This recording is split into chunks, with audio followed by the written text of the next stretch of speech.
Assalamualaikum warahmatullahi wabarakatuh.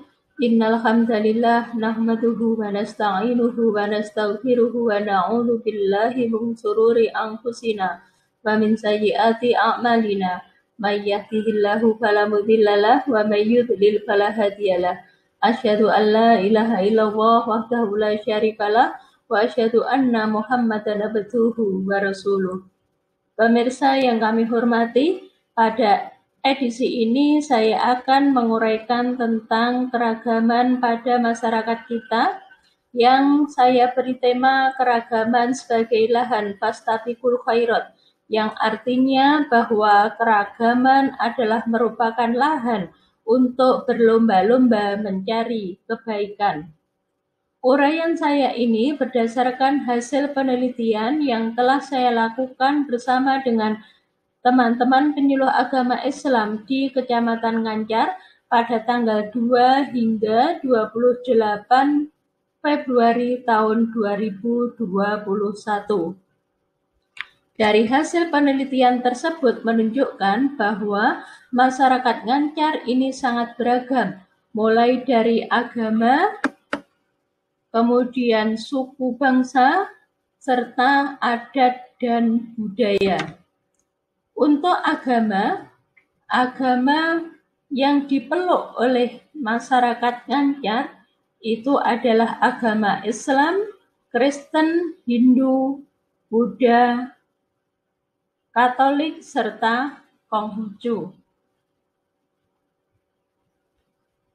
Kemudian untuk suku bangsa yang ada di sana itu meliputi suku bangsa Jawa tentunya yang paling banyak, kemudian Madura, Bawean, Bugis, Flores, serta Bali.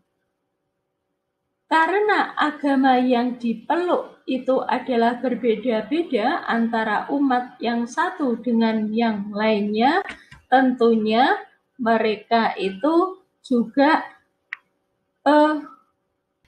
mengikuti ormas ataupun ormas keagamaan yang diikutinya adalah berbeda pula.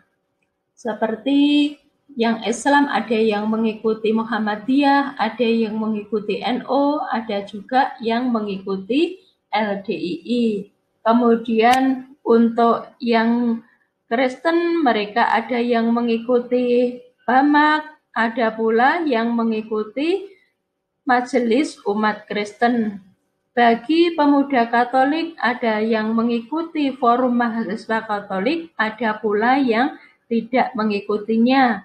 Bagi yang beragama Hindu, ada yang tergabung dalam Perhimpunan Pemuda Hindu, ada pula yang tergabung dalam Parisade Hindu Dharma. Demikian juga yang Buddha, ada yang mengikuti ormas Buddha, ada pula yang tidak mengikuti ormas tersebut.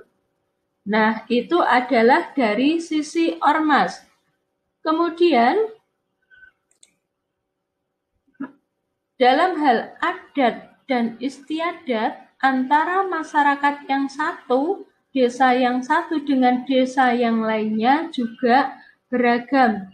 Ada yang memiliki upacara ataupun mengharuskan adanya upacara tingkepan.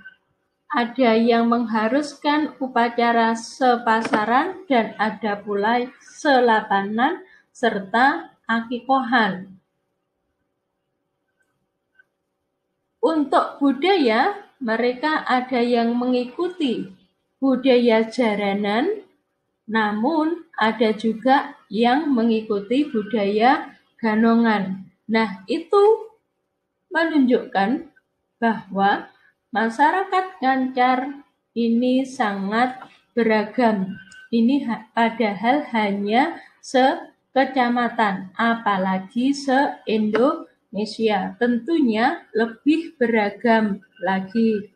Nah, keragaman ini pada dasarnya merupakan rahmat dari Tuhan Yang Maha Esa, dari Sang Pencipta, yang tentunya adalah untuk kita syukuri sebagai nikmat yang harus kita syukuri, bukan untuk kita kufuri. Ketika kita nanti bersyukur, Allah pasti akan menambah nikmat kepada bangsa Indonesia.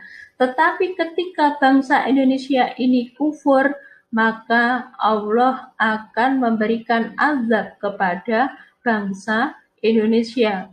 Karena Allah sudah berfirman bahwa A'udzubillahi minasyaitonirrajim. Bismillahirrahmanirrahim. Wa iz ta'adzana rabbakum la in syakartum la azidannakum wa la in kafartum inna adzabi lasyadid. Dan ingatlah tatkala Tuhanmu memaklumkan atau mengumumkan, sesungguhnya jika kamu bersyukur pasti kami akan menambah nikmat kepadamu. Dan jika kamu mengingkari nikmatku, maka sesungguhnya azabku sangat pedih. Nah, dalam mengimplementasikan rasa syukur ini tentunya adalah ada beberapa cara yang harus kita lakukan. Yang pertama adalah berperilaku inklusif, yakni merasa bahwa diri kita adalah merupakan bagian dari masyarakat yang lain, sebagai bagian dari kesatuan masyarakat yang luas, walaupun sebagai kelompok yang dominan ataupun kelompok yang besar, tidak memandang rendah mereka yang kecil. Semua memiliki peran yang bermakna dan tidak dapat diabaikan dalam kehidupan bersama. Nah, itu adalah yang pertama. Kemudian yang kedua adalah mengakomodir pluralistik, yakni kita harus bisa memahami makna pluralistik agar tidak terjadi desintegrasi bangsa. Kita harus bisa bersifat toleran, saling menghormati, mendudukkan setiap pihak sesuai dengan peran, harkat, dan martabatnya secara tepat. Tidak memandang remeh, apalagi menafikan keberadaannya. Nah, itu adalah bentuk syukur yang kedua. Selanjutnya, bentuk syukur yang ketiga adalah tidak bersikap merasa menang sendiri, akan tetapi harus menghormati pendapat pihak lain. Tidak merasa diri kita adalah yang paling benar, diri kita adalah yang paling dominan, diri kita adalah yang paling hebat. Nah, kita perlu mengingat bahwa tujuan negara kita ini didirikan sebagaimana tertuang di dalam pembukaan Undang-Undang Dasar 1945 bahwa NKRI itu adalah didirikan untuk memajukan kesejahteraan umum, mencerdaskan kehidupan bangsa, dan ikut melaksanakan ketertiban dunia yang berdasarkan kemerdekaan, perdamaian abadi, dan keadilan sosial.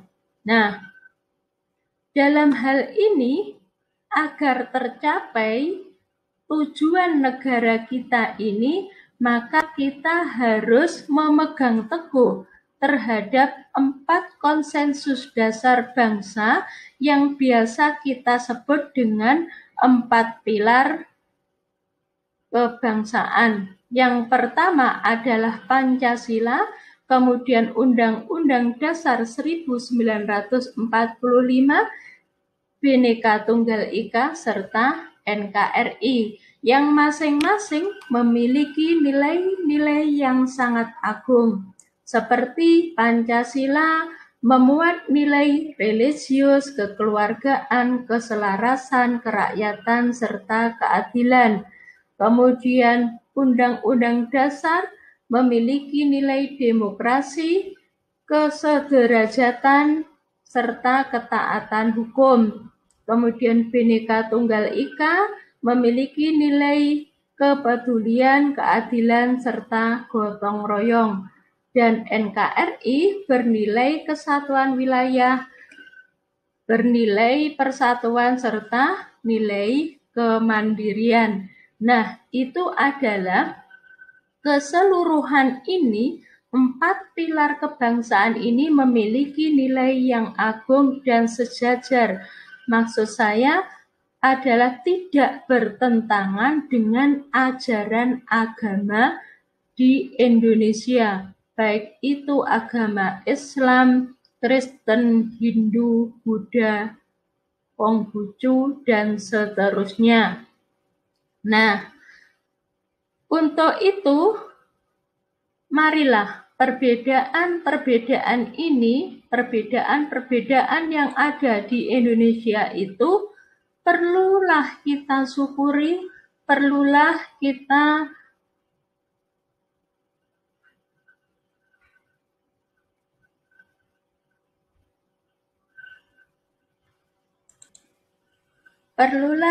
pahami bahwa memang perbedaan itu adalah sudah merupakan sunnatullah, karena Allah itu sudah menyatakan bahwa a'udzubillahi minasyaitonirrajim, bismillahirrahmanirrahim, walau sya'allahu laja'alakum ummatan wahidatan walakin liyabluwakum fima atakum fastabiqul khairat, yang artinya adalah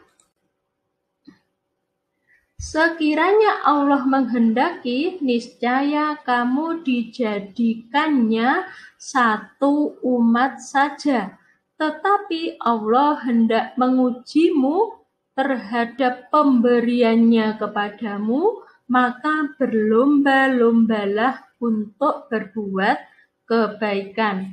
Ayat ini menunjukkan bahwa pada dasarnya Allah memberikan keragaman adalah agar kita berlomba-lomba kepada kebaikan, bukan untuk menebar kebencian dan keburukan. Demikian yang dapat saya sampaikan, semoga ada guna dan manfaatnya. Akhir kata, billahi taufiq wal hidayah. Wassalamualaikum warahmatullahi wabarakatuh.